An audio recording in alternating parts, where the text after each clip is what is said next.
सत श्री अकाल बच्चों, स्वागत है थोड़ा सबका एक बार फिर सिक्ख्या है पंजाब ते। अज असीं की पढ़न वाले हैं? अज असीं सैट्स का तीसरा लैक्चर जाने कि उहदे असीं पढ़ांगे सबसैट्स वाले।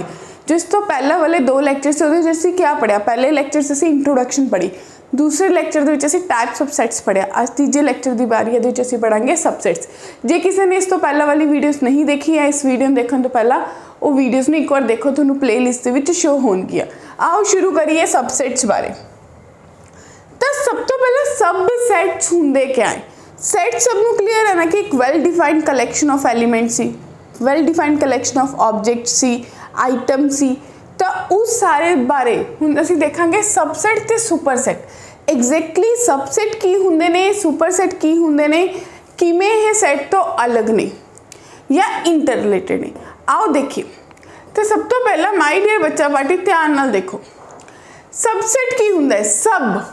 सब जाने कि ओदा हिस्सा, मानते हो ना? सैट का हिस्सा जाने कि सबसैट। तो असीं कहांगे कि अगर ए ते बी दो सैट्स ने, मान लो फॉर एग्जांपल ए कोई सैट है, ओदे कोल एलीमेंट ने 1 2 3, ठीक है जी। बी कोई सैट है, ओदे कोल एलीमेंट ने 1 2 3 4 5 6। तो तुसी कह सकते हो कि ए दे सारे एलीमेंट, ए दे जेड़े जेड़े एलीमेंट है किहड़े किहड़े है जी? 1 2 3, ये तीनों दे तीनों एलीमेंट बी दे विच कंटेन करदे। तो तुसी कह सकते हो कि जो ए है ओदा हर एलीमेंट, एवरी एलीमेंट बी दे विच कंटेन कर रहा है। तो मैं लिख सकती कि जो ए है वो बी दा ही एक पार्ट है, सबसैट है। तो जिहड़ी नोटेशन है सी जैसी, इहनूं असीं कहने हैं सबसैट। हुण डेफिनेशन पढ़ते हैं। डेफिनेशन कहती है कि if every element of A is element of B then A is called subset of B. यही चीज़ असीं लिखे कि अगर ए को 2 3 एलिमेंट है, 1 2 3, बी दे कोल 1 2 3 4 5 है, तो ए दे सारे एलिमेंट बी दे विच कंटेन करते हैं। तो तुसीं कहोगे ए जो है वो बी दा सबसैट है। तो अगर तुहाडे कोल 1 2 3 4 है, 1 2 3 4 5 6 7, तो तुसीं इहनूं कहोगे कि A is subset of B. ठीक है बच्चों। अगर सी कोल कोई एलिमेंट हुंदे 6 7 8, तो की 6 7 8 बी दे विच कंटेन कर रहे हैं या ए च कंटेन करते? तो तुसीं कह सकते हो C is not subset of B, A not subset. ठीक है जी। जो सी है वो बी दा सबसेट नहीं है। बेसिक चीज़ कि सबसेट की हुंदा जो थोड़े सारे दे सारे हुण तुसीं कहोगे कि नोटेशन ए पाती, क्योंकि ये नोटेशन इसलिए यूज होंदी है कि हो सकता सी जो ए बी है, मान लो लेट डी जो है वो किदे बराबर है 1 2 3 दे। तो तुसीं तो कहोगे कि एग्जैक्टली इक्वल है, बिल्कुल इक्वल है, बट सबसेट के टर्म में कहोगे कि A is subset of D and it can be exactly equal. Clear है जी? सबसेट ऑफ डी, जो सबसेट की गल करोगे तो इक्वलिटी का साइन पता है कि बराबर भी हो सकता है। क्लियर है बच्चों? हुण गल करते प्रॉपर सबसेट। किसी भी सैट के सबसेट किहड़े पॉसीबल ने, तो उह प्रॉपर किहड़े हुंदे ने, इनप्रॉपर किहड़े हुंदे ने। तो जो तुसीं देखोगे कि मेरा जो सबसेट है बी दा, A subset of B, A B दे बराबर नहीं है। ठीक है जी। तो ऐसे वाले सैट नूं तुसीं कहोगे किहड़ा सैट है? प्रॉपर। तो दूसरा जिहड़ा प्रॉपर नहीं होएगा वो किहड़ा बन जाएगा? इम्प्रॉपर। क्लियर है? तो देखो हुण मेरे को मान लो कि एक सैट है ए, 1 2 3, इहदे किहड़े-किहड़े सबसेट्स पॉसीबल ने? सब तो पहला इस बारे गल करदे कि इहदे सबसेट किहड़े-किहड़े पॉसीबल ने। तो माय डियर बच्चा पार्टी इहदे जिहड़े सबसेट ने वो पॉसीबल है। सब तो पहला तो एम्पटी सैट जो हुंदा है हर किसी का सबसेट हुंदा है। दूजा 1, तीसरा 2, फिर 3, फिर तुसीं कहोगे 1 ते 2 भी तो ये सबसेट होंगे, 2 ते 3 भी होंगे, राइट। फिर 1 ते 3 भी होंगे, तो अपने आप का खुद भी होएगा 1 2 3, राइट बच्चा पार्टी। तो किन्ने होए? हुण तुसीं कह सकते हो कि नंबर ऑफ सबसेट्स किन्ने पॉसीबल है। जे किते आ जाए ना कि किन्ने नंबर ऑफ सबसेट्स पॉसीबल है, तो 2 दी पावर कर दो। 2 दी पावर किनू कर दो? जिन्ने नंबर ऑफ एलिमेंट है। तो 2 दी पावर 3, तो कितना आ गया जी? 8 सबसेट। हम काउंट करो, 1 2 3 4 5 6 7 8। बन गए जी 8 सबसेट। जाने कि जो फॉर्मूला आ जाए नंबर ऑफ सबसेट्स का, माय डियर बच्चा पार्टी नोट इट डाउन, किन्ने नंबर ऑफ सबसेट्स पॉसिबल हैं, तो तुसी कहोगे 2 दी पावर n। n जो है वो नंबर ऑफ एलिमेंट्स है। क्लियर है। ਹੁਣ ਇਹਦੇ ਵਿੱਚ ਆਪਾਂ ਗੱਲ ਕਰ ਰਹੇ ਪ੍ਰੋਪਰ ਤੇ ਇੰਪ੍ਰੋਪਰ ਦੀ। ਤਾਂ ਆਪਾਂ ਇੱਕ ਬੇਸਿਕ ਡੈਫੀਨੇਸ਼ਨ ਕਰਤੀ ਕਿ ਜੇ ਕੋਈ ਸੈੱਟ सबसेट आपस में बराबर है एग्जैक्टली सेट दे और प्रॉपर नहीं है, यानी कि ए वाला सिर्फ ते सिर्फ जेड़ा थोड़ा है ये केड़ा है इनप्रॉपर। केड़ा जी इनप्रॉपर, बाकी सारे केड़े हो गए प्रॉपर। क्लियर बच्चों। हुण तुहानू फॉर एग्जाम्पल आपां ने क्वेश्चन दिता है कि मान लो 1 2 3 1 2 3 4 ब्रैकेट से 5 which of the following are incorrect. 3 4 जो है वो सबसेट है। सोच के देखो, मैंने गल कही कि एक सेट है 1 2 3, ध्यान देखो भी 1 जो है उहदी ब्रैकेटां तुसी अपने कोलों पानियां ने, फिर वो सबसेट होएगा इहदा, यानी कि इहदा एज इट इज इहदा एलीमेंट है। तो ये वाली स्टेटमेंट गलत है। ठीक है जी। अगर इनू करैक्ट करना सी तो इहदे विच एक होर ब्रैकेट तुसी अपने कोलों पानी सी ऑप्शन दे विच, फिर इहने सबसेट बनना सी। हुणे एलिमेंट है, बिल्कुल करेक्ट, एज इट इज दिख रहा, तो यह सही ऑप्शन है। फिर कह रहे कि 3 ते 4 दी डबल ब्रैकेट कितनी सबसेट है, बिल्कुल सही है। 1 2 3 1 2 3 ਇਹਦਾ सबसेट होएगा बच्चों।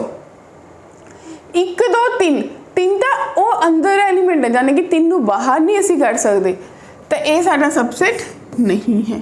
तो केड़ी options are incorrect, option number A ते डी आर इनकरेक्ट। क्या क्वेश्चन करने का तरीका पता चलिया कि एक क्वेश्चन नू बेसिक डेफिनेशन के बेस पे किवें अटैम्प्ट करना है। दोबारा देखो, ध्यान देना है कि अगर एज इट इज, बार बार गल, अगर एज इट इज कोई चीज़ मिली उन्होंने एलीमेंट दे रहे हो तो दैट्स ओके, वो एलीमेंट है। अगर सबसेट शो करना है तो वो करली ब्रैकेट पानी है। हुण ये वाला सबसेट क्यों नहीं हो सकता, 1 ते 2 तो सबसेट है, बट 3 जो है वो करली ब्रैकेट्स विच अपीयर हो रहा है, यानी कि वो जो एलीमेंट है 3,4 इकट्ठा एक एलीमेंट है, तो उन्होंने असीं बाहर कढ़ के नहीं लिख सकते। तो ए ते डी सानू गलत आंसर दे रहे हैं। हुण इंपॉर्टेंट पॉइंट्स, ये सारे पॉइंट्स बारे तुसीं गल कर चुके हो, फिर एक बार करते हैं। हर सेट देखो, आप लिखा ना कि हर सेट जो 1 2 3 दे सबसेट्स लिखे सी, तो आप क्या सी 1 2 3 भी सबसेट होएगा। तो हर सेट अपने आप दा सबसेट है।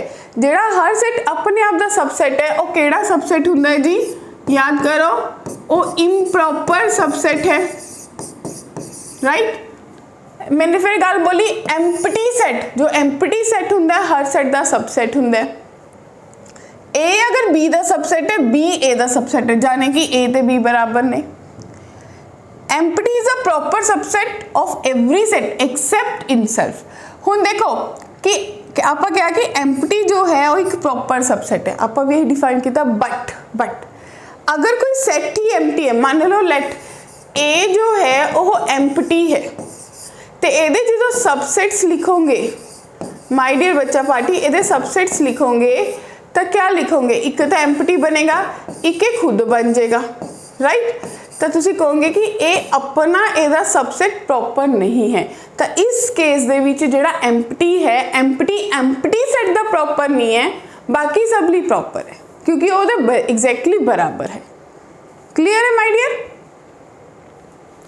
तो हुण अगे कितने number of total subsets possible है। अगर मेरे को n एलिमेंट्स है, अगर मेरे किसी सेट को n एलिमेंट्स हैं, तो मेरे कितने सबसेट्स पॉसिबल हैं, कमेंट बॉक्स में लिख के दसो हाउ मैनी। तो 2 दी पावर n। तो लेट मेरे को एक सेट है, वो 1 ते 2 एलीमेंट है, तो ये कितने नंबर ऑफ सबसेट्स पॉसिबल होंगे माय डियर बच्चा पार्टी, 2 दी पावर 2 एलिमेंट है, यानी कि 4 सबसेट्स पॉसिबल होंगे। लिख के देख लो, प्रैक्टिस हो जाएगी। 5 होएगा, 1 होएगा, 2 होएगा। ठीक है जी, 1 ते 2 अपने आप होएगा। फिर इनू एक बार रिकैप करो, थोनू पता है कि इम्प्रॉपर केड़ा होएगा। तो आ वाला सेट जो अपने आप का सबसेट है, उन्होंने असीं कहने कि वो इम्प्रॉपर है, बाकी सारे तीनों के तीनों कहने प्रॉपर है। तो हुण तक जो पढ़िया एकदम थोड़े दिमाग में रिकैप हो गया कि अज असीं सबसेट्स बारे क्या कुछ पढ़िया है। राइट। हुण देखते कि हुण अगर तूने पढ़िया कि हर सेट अपने आप का इम्प्रॉपर हुंदा है, तो मेरे को टोटल नंबर ऑफ सबसेट्स कितने पॉसिबल है, टोटल नंबर ऑफ सबसेट्स किन्ने पॉसिबल ने जी, मेरे को पॉसिबल ने 2 ਦੀ ਪਾਵਰ n। ठीक है जी, हर सैट ਦੇ ਵਿੱਚ ਮੇਰੇ ਕੋਲ ਇੱਕ ਇੰਪ੍ਰੋਪਰ ਹੁੰਦਾ, ਇੱਕ ਇੰਪ੍ਰੋਪਰ ਹੁੰਦਾ ਆਪਣੇ ਆਪ ਦਾ। ठीक है जी, तो मेरे को प्रॉपर सबसेट्स किन्ने पॉसिबल होंगे, तो प्रॉपर वाले हो गए 2 ਦੀ ਪਾਵਰ n माइनस 1। तो यही थोड़ी स्टेटमेंट कह रही है कि मेरे को किन्ने number of proper subsets possible है, वो होंगे 2 ਦੀ ਪਾਵਰ n माइनस 1 ਦੇ बराबर। राइट, हुण एक क्वेश्चन आ गया, the number of non empty, इस चीज़ से फोकस करना, non empty subsets of 2 the power 1 2 3 4 दे, यानी कि नंबर ऑफ एलिमेंट्स किन्ने हैं, नंबर ऑफ एलिमेंट्स क्वेश्चन च गिवन किन्ने है जी 4। ठीक है जी, तो नंबर ऑफ सबसेट्स किन्ने बननगे, नंबर ऑफ सबसेट्स किन्ने बननगे 2 ਦੀ पावर 4 यानी कि 16। तो एम्प्टी सबसेट किन्ने होंगे, एम्प्टी सबसेट किन्ने पॉसिबल है, तो हर सेट लिए इको एम्प्टी सबसेट है। तो नॉन एम्प्टी क्वेश्चन ने पूछा है, तो बच्चों नॉन एम्प्टी किन्ने सबसेट्स पॉसिबल है, 16 माइनस 1 यानी कि इस क्वेश्चन का आंसर आएगा 15, ऑप्शन आएगी ए। क्लियर है। Next, 2 finite sets having m and n elements, the number of subsets of first set, जेड़ा फर्स्ट सेट है, is 112 more than that of the second, then the value of m and n are respectively। हुण तुसीं ये कह सकते हो कि किन्ने, जेड़ा पहला सैट है वो 112 ज़्यादा है, तो तुसीं सिंपली लिख सकते हो कि पहले सैट च किन्ने सबसैट्स हैं 2 ਦੀ पावर n, दूजे च किन्ने 2 ਦੀ पावर n, इन्हां दोनों की सबट्रैक्शन तुहानूं 112 दे रखी। इनू सॉल्व करने लिए 2 ਦੀ पावर n कॉमन कड्डोगे तो तुहाडे कोल बचा 2 ਦੀ power m minus n minus 1 बराबर है 112।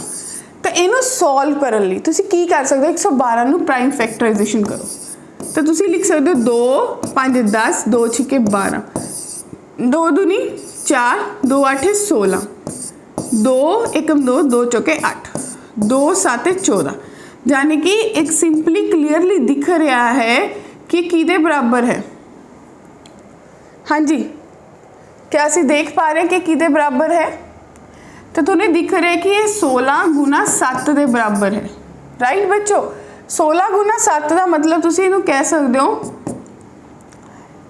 कि ये किदे बराबर है, 2 ਦੀ पावर 4 इंटू 2 ਦੀ पावर 3 माइनस 1। ठीक है, तो हुण जो तुसीं इहनूं लिखोगे, कंपेयर करो, कंपैरिजन, तो इन्हां दोनों को कंपेयर करके n पता चलिया 4 के बराबर है, m माइनस n पता चलिया 3 के बराबर है। हुण n मेरे को 4 के बराबर सी, यानी कि m जो है वो मेरे को 7 के बराबर है। बोलो गल क्लीयर हुई। m की वैल्यू पुट करो m7। बहुत सिंपल क्वेश्चन, बहुत कॉमनली पूछा जाता है कि अगर दो सैट्स ने, एक कोल m एलीमेंट है, एक कोल n है, दोनों के सबट्रैक्शन जो डिफरेंस है 212 है। ठीक है जी, तो m तो n कड्डो, नंबर ऑफ एलीमेंट्स कड्डो। तो इनू सॉल्व करने का तरीका एक मात्र यही होंगे कि प्राइम फैक्टराइजेशन कर लो, वैल्यूज़ नू कंपेयर कर दो, तो थोड़े को आंसर। हुण देखो m पहला पूछा सी, n बाद, यानी कि 7,4, तो ऑप्शन बी जो है वह सही आंसर आएगा। क्लीयर है।